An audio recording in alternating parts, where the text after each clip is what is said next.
Paz do Senhor, irmãos. Tome seus assentos em nome de Jesus. De tudo que nós ouvimos sobre o reino de Deus ganhando e também perdendo pessoas, eu tenho uma mensagem ainda que simples, singela. Talvez você já escutou ela centenas de vezes. Mensagens mais poderosas do que essa que eu vou trazer aqui essa noite, mas tenho certeza que essa mensagem irá falar ao nosso coração. Tenho poucos minutos, mas eu tenho certeza que Deus, Ele falará conosco essa noite. Estava no aeroporto, estava lendo uma matéria, e nessa matéria falava que anualmente mais ou menos 15 milhões de pessoas passam no aeroporto, e 15 mil pessoas trabalham no aeroporto direta ou indiretamente. E lendo essa matéria, eu descobri que lá tem uma sala de achados e perdidos. E essa sala é imensa, é muito grande. Tem perdidos notebooks, celulares, guarda-chuvas, tudo que você imagina tem na sala de achados e perdidos. Aí eu perguntei para um funcionário se realmente havia veracidade. Ele disse: é verdade, a sala de achados e perdidos ela é imensa, extraordinária, e tudo você encontra nessa sala.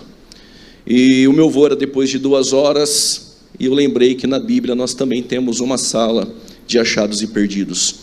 E eu queria lhe convidar para que você abrisse a vossa Bíblia e entrasse comigo na sala de achados e perdidos, que está em Lucas capítulo de número 15.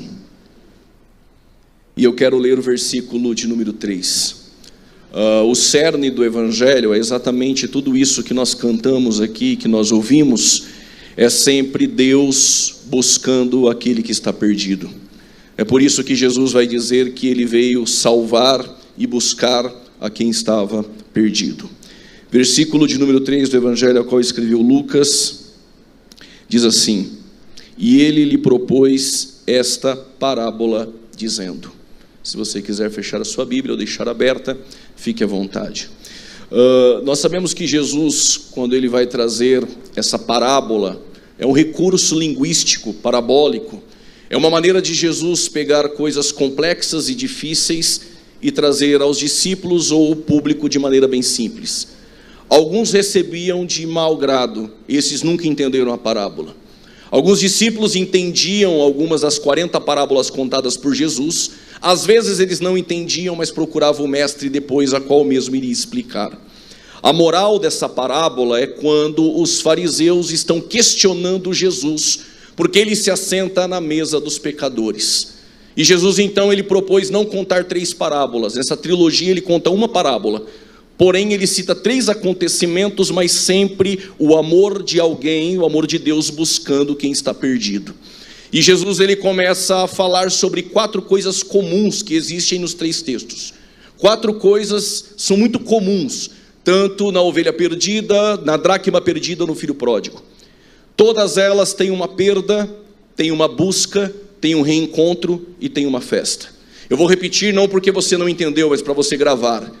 Nos 3 textos dessa parábola tem uma perda, em comum também tem uma busca, tem um reencontro e também tem uma festa. A ovelha perdida, quando ela se perde, ela estava dentro de um aprisco junto com outras 100. Ela se perde, nós não sabemos o porquê ela se perdeu, mas sabemos que ela está perdida e talvez nem se deparou que já estava longe demais do aprisco. E quando ela se depara, ela não lembra mais como voltar. Inocentemente, ela perdeu o sentido do caminho de volta. E o bom pastor vai buscar essa ovelha. Em João capítulo de número 10, nós temos Jesus metaforicamente falando que Ele é a porta. De repente ele diz que Ele é o bom pastor que dá a vida pelas suas ovelhas. Mais ou menos em Jerusalém, 1050 falsos cristos haviam se levantado dentro daquele contexto. Só em Nazaré 72. Quando Jesus estava vindo, Ele estava dizendo ao seu público: os que vieram antes de mim, os 1050, são ladrões e salteadores. Porém este que está falando com vocês, este é o bom pastor, e este é o verdadeiro. E é este que deixa o aprisco e deixa 99 para trás. Porque somente o bom pastor, ele consegue ir atrás de uma única ovelha perdida. Nós temos uma perda, mas nós também temos uma busca. E quando ele a encontra, É interessante que talvez a ovelha já esperava uma vara, o cajado do bom pastor. E Jesus sabia muito bem, porque ele tinha compaixão, porque em Marcos 6 ele vai dizer: estas pessoas são como ovelhas que não têm pastor.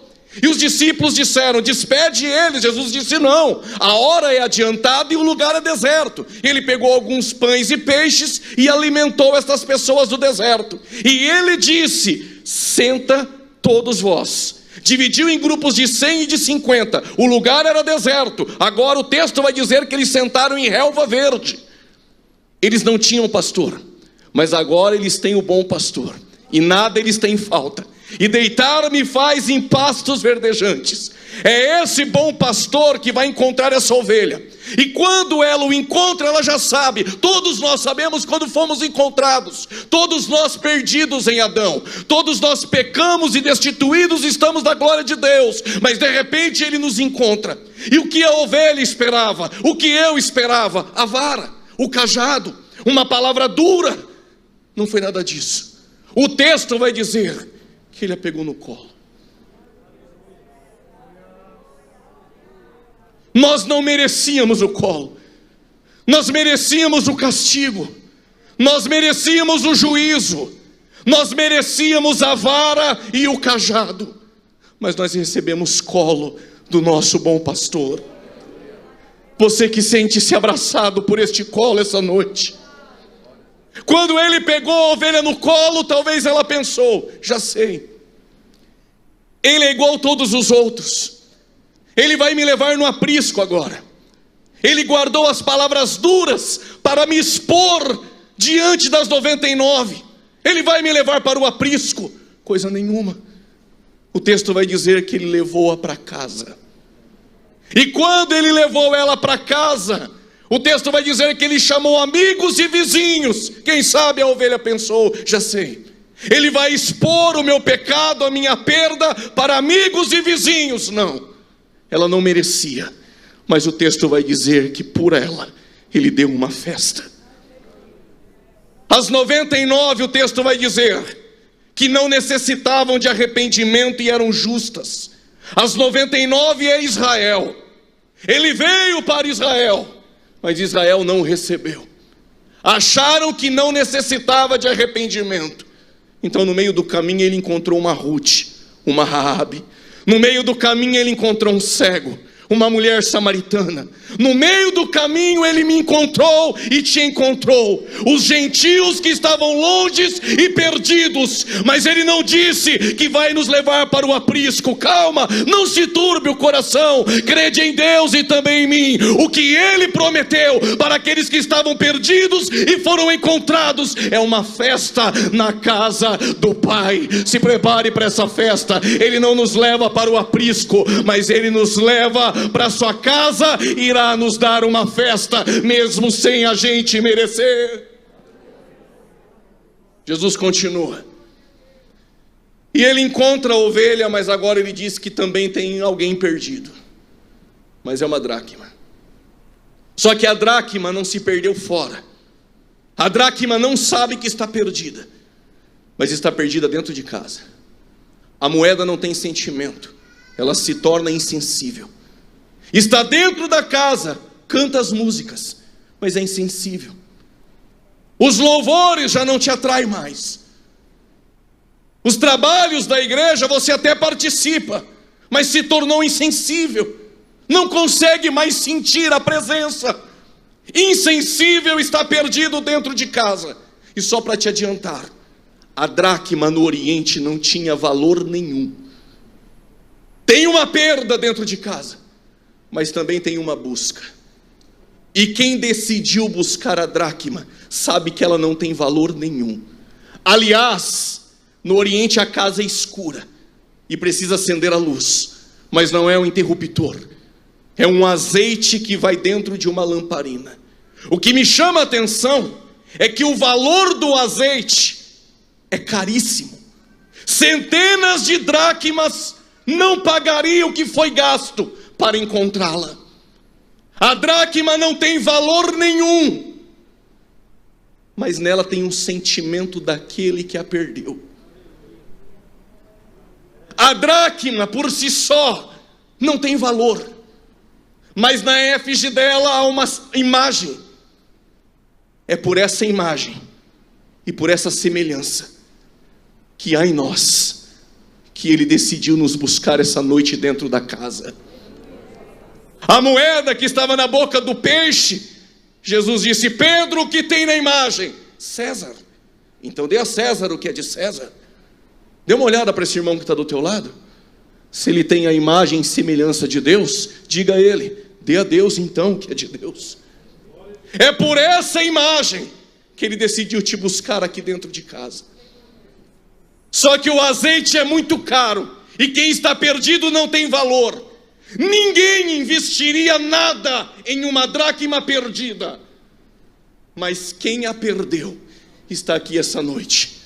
Ele não mediu esforços, Ele deixou a eternidade, Ele se fez carne e não deixou de ser Deus. E Ele está dizendo que a luz está acesa aqui dentro essa noite, para te encontrar. Você que está insensível por alguma coisa, eu não sei qual é, Ele decidiu te encontrar essa noite. Talvez você está dizendo: mas eu não tenho valor, pregador. Estou aqui dentro perdido, insensível, com as agruras da vida. Eu estou te dizendo, Ele não está preocupado se você tem ou não valor. Para Ele é um valor sentimental. Ele quer te encontrar aqui dentro essa noite, você que está perdido dentro da casa. Preste atenção no texto.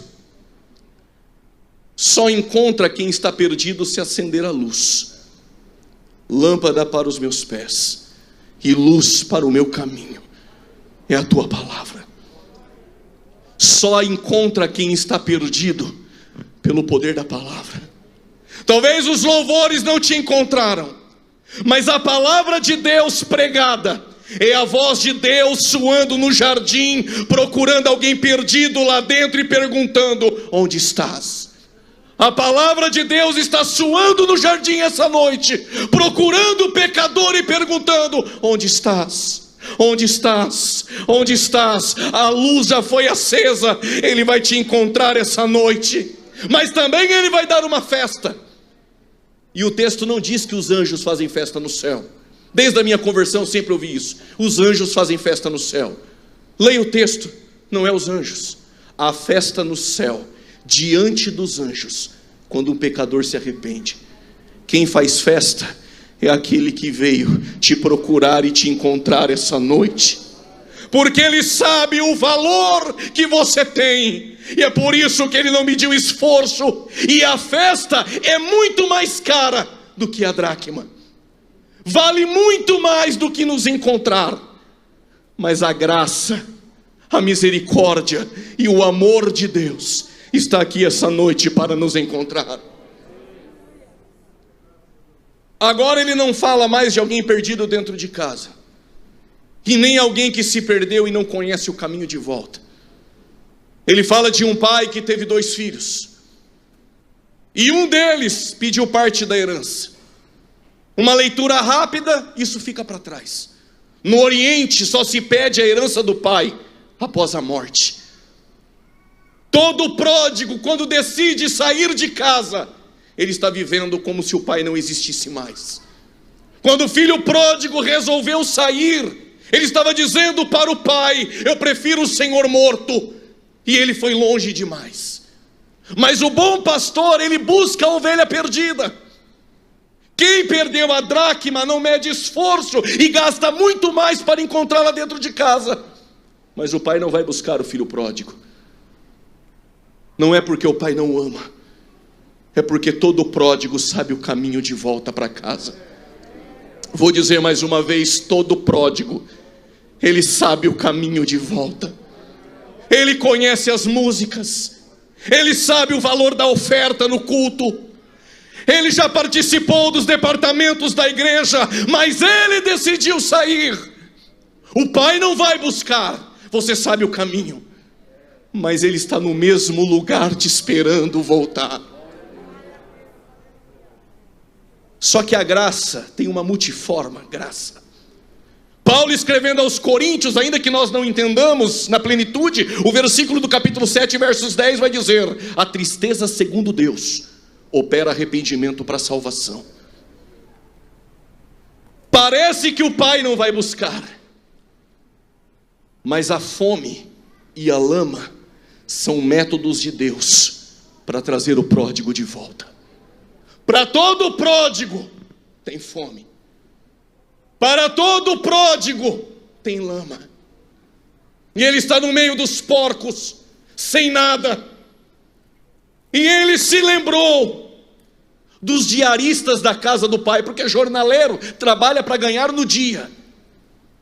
E ele diz: até para eles nunca faltou pão. Só que na casa do pai não tem lugar para diarista.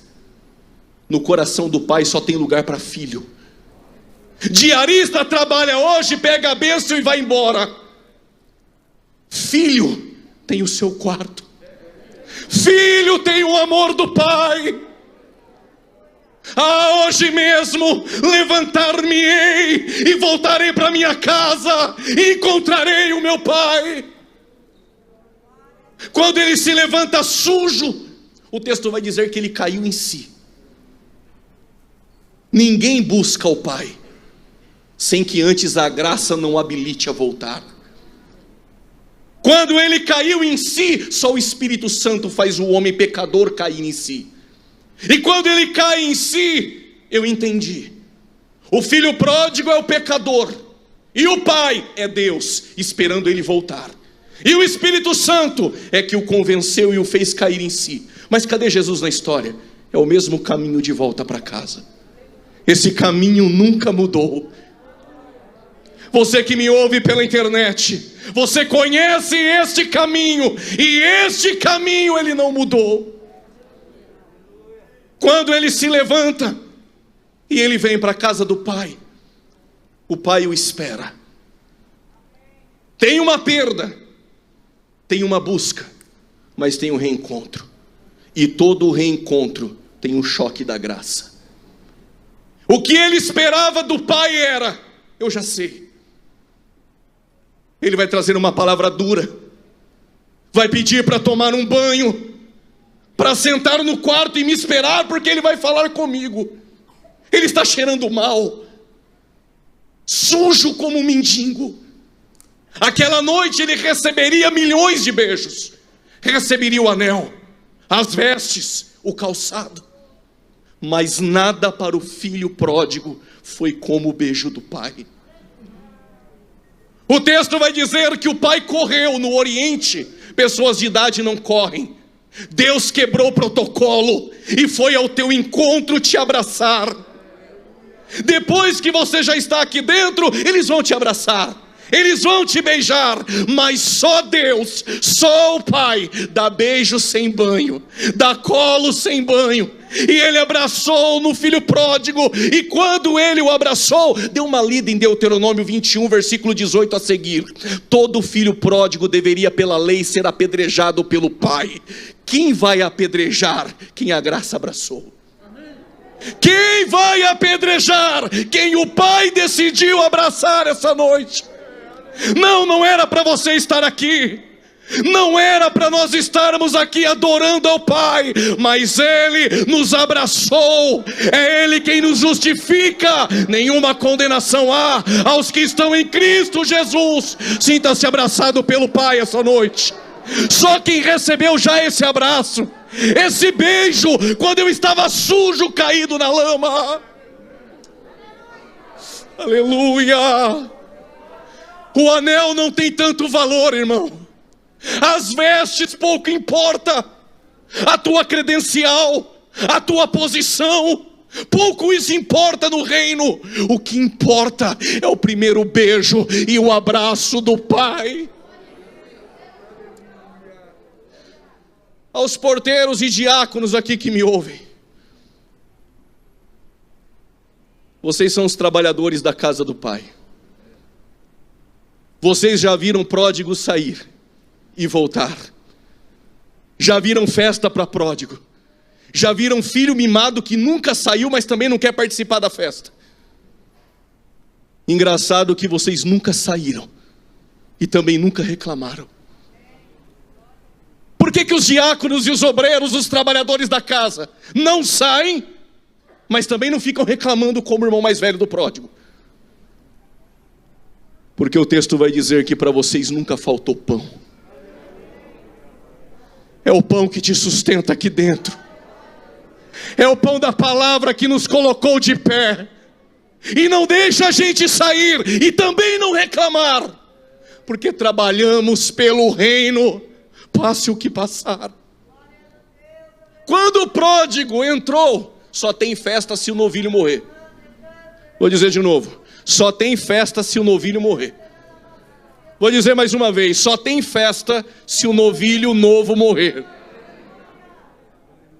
Só que o texto vai dizer que o irmão mais velho ouviu o barulho da dança e da música.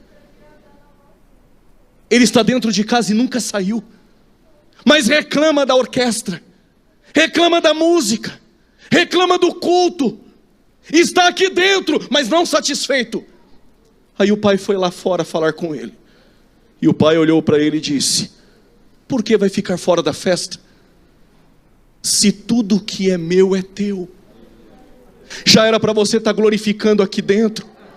Se tudo que é do pai é teu, está reclamando do que aqui dentro essa noite? Eu não sei se você é uma dracma. Eu não sei se você é uma ovelha. Eu não sei se você é o pródigo. Mas eu tenho algo para dizer a você essa noite. Ele quer te encontrar. Pregador, eu não entendi minha conversão ainda. Eu vou explicar isso muito rápido. Quem está comigo, diga amém. A Maria, ela era noiva. Mulher noiva está preocupada com padrinhos, com roupa, com convites.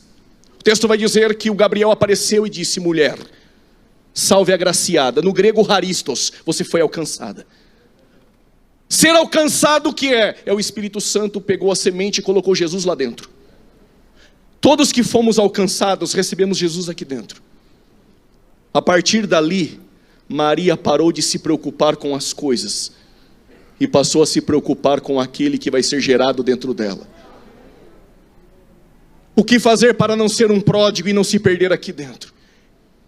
Jesus tem que nascer aí dentro. Gálatas 1,16, Paulo diz: Jesus foi gerado dentro de mim. Qual é o passo da conversão? Primeiro, ser alcançado. E quando nós somos alcançados, Jesus começa a crescer aqui dentro. E começa a ter uma transformação no nosso corpo de dentro para fora. Só que por mais que você tente esconder o Jesus que foi colocado aí dentro de você, não tem jeito. Ele cresce. Não dá mais para esconder Jesus aí dentro. Só que Jesus precisa nascer. E muitas vezes as portas da estalagem vão se fechar. Mas tem um lugar na manjedoura e Jesus precisa nascer aí dentro. O maior desafio de Maria foi colocar Jesus para fora e entregar Jesus pelos outros. Quem tem Jesus gerado aí dentro, entrega Jesus para os outros. Só que quando Jesus está na cruz, ele olha para Maria e diz: mulher, eis aí o teu filho. O que Jesus está dizendo, eu encerro aqui com um desafio para você essa noite. Pelo departamento do Pai, pelos 21 anos, fica esse desafio que o departamento do Pai sempre faz. A palavra João, Yohanan em hebraico, ou Iones no grego, significa Jeová doador. Não basta receber Jesus. Jesus tem que ser gerado. Tem que entregar Jesus para os outros lá fora. Mas o desafio da cristandade é: mulher, cuide daqueles que estão contigo nos pés da cruz. Esse é o desafio essa noite. Deus te abençoe em nome de Jesus.